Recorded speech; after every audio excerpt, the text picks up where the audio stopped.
This is something that often concerns me about students who are working on their GCSE Poetry anthologies. They have to get to know 15 poems really well.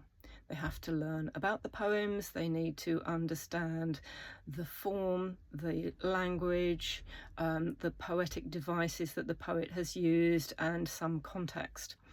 I often find that they have got their pages absolutely covered with annotations, notes they've taken in school, which is great. They do need to discuss these poems in class. They need to understand what's going on. They need to understand what the poet is doing to achieve certain effects. Then I find that they're wanting to remember 3 quotations from the poem.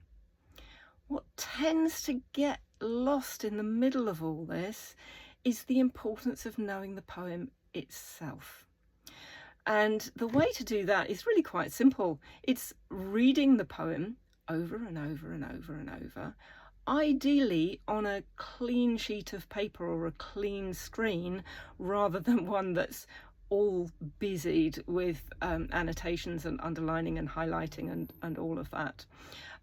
It's also great to read the poems aloud, because whenever we are speaking something, we get to know it in a much closer way. To listen to somebody else reading the poem, that's also fantastic. And to do this over a period of time, rather than just in one concentrated block. Once we know something quite well, a bit like knowing a song that we know really well, we're not asking for the students, I'm not asking them to know the poems off by heart, but if you listen to a song that you know really well, you know which bit's coming next, don't you? It feels familiar. You've got the feel and the shape of it. You feel you know that song. It feels comforting and homely, depending on what kind of music it is, and you feel you know it. If we know a poem that well, or any other text, then it's much easier for us to understand the things we're told about it.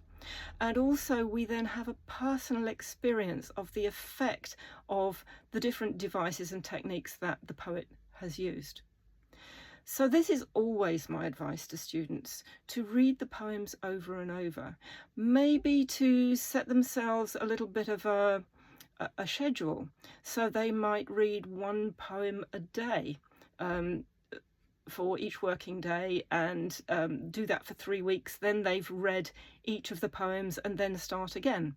Or they might read 5 poems on each weekend day, whatever suits the individual student. The important thing is to get to know these poems. There are only 15 of them. That's 15 pages. And from my experience, it makes so much difference if students get to know these poems well. And it's really quite a straightforward thing to do.